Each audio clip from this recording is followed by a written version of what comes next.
আজকে আপনাদের অনেক বড় দায়িত্ব আছে, আপনাদের অনেক দায়িত্ব।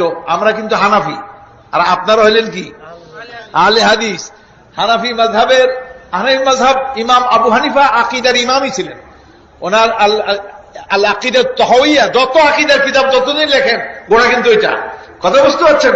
আবু হানিফার আকীদাগুলি, তিনি যে আকীদাগুলি কম্পাইল করেছেন, এ আজীব। কিন্তু আফসোসের বিষয়, বেদাত ঢুকছে আজকে আমাদের মধ্যেই বেশি। যে লোকটা তৌহিদের পথ দেখালেন, যে আকীদার সুন্দর সুন্দর কথা বলে গেলেন, সেই আজকে আমরা এখন আমাদের মধ্যে বাড়িছে, কয় আল্লাহর কি আছে, চোখ আছে, আল্লাহর হাত আছে, কয় গেছে গুমরা হইয়া। আবু হানিফা বলেন যে আল্লাহ নিজের জন্য যা প্রমাণ করেন আমরা তা প্রমাণ করি, বেদুন কাইফ আমরা বলতে পারি না কেমন, কিন্তু আমরা বলি আল্লাহর হাত আছে। কিন্তু আল্লাহ বলছেন ইয়াদুল্লাহ, আল্লাহর চোখ আছে। কিন্তু আমরা আল্লাহ যেমন তার চোখও তেমন, কামা ইয়ালিক, তার হাতও তেমন, সুন্দর সুন্দর কথা বলছেন। কিন্তু আজকে আমরা এগুলির বিভিন্ন ব্যাখ্যা দিয়ে আমরা শেষ হয়ে যাচ্ছি, ধ্বংস হয়ে যাচ্ছি। আপনারা যারা আলে হাদিস আছেন, আলে হাদিসদেরকে আমি মহব্বত করি, কারণ তারা কয় যে বাবা ঠিক আছে, এত তরিকা নিয়ে আমরা চলতে পারবো না, আমরা একটা তরিকার উপরে চলি। সেটা হলো আল্লাহ কি কইছেন আর নবীর কি বলছেন, এটা নিয়েই চলি। এইটার মধ্যে যে কোনো গোমরাহি নাই, এটা আমি বুঝি, এটার মধ্যে কোনো গোমরাহির কথাবার্তা নাই। এটা এক হক কথা, এককাল সঠিক কথা। এই সঠিক কথাটা আপনারা ভালো করে সুন্দর করে দলিল প্রমাণ দিয়ে মানুষকে বুঝান। আপনারা মানুষের কাছে দাওয়াত দেন, বুঝান যে এই রাস্তায় চলো, এমনি চলো, এমনি বলো, এমনি দলিল দিয়ে সুন্দর করে।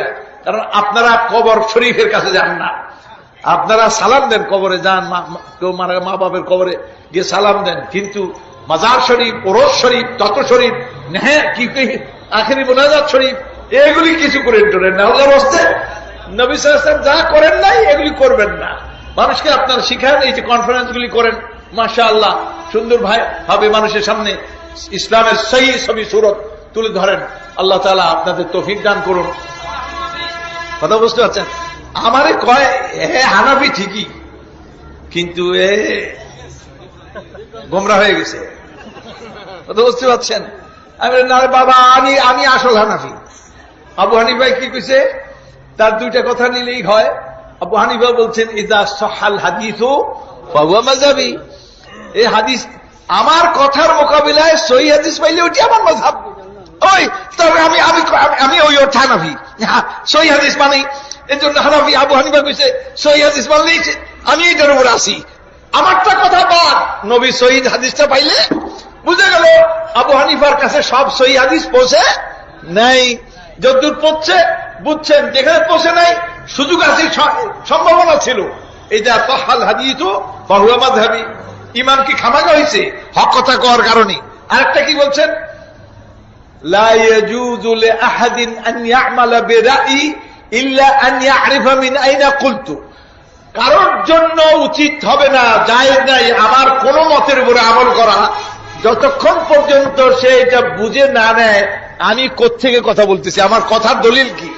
আমার কথাটা দলিল নয়, আমার কথার দলিল তো কোরআন সুন্নাহ। আমি কোরআন সুন্নাহ মোতাবেক বলছি কিনা না জানার আগে আমার কথার উপরে আমল করবা না, এটা তিনি বলেছেন।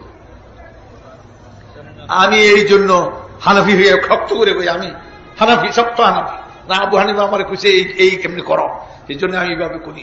কথা বুঝতে পারছেন? তো আপনারা তো যেহেতু আমি তো হানাফির ঘরে হয়েছি, আমার দাদা আমার বাবা সব হানাফি, বড় বড় আলেম ছিলেন আলহামদুলিল্লাহ। এই জন্য হানাফি মাযহাব ছাড়ি না, বরং এই শিখে লইছে কায়দা, এই কায়দার উপরে আমি হানাফি মাযহাব করি আলহামদুলিল্লাহ।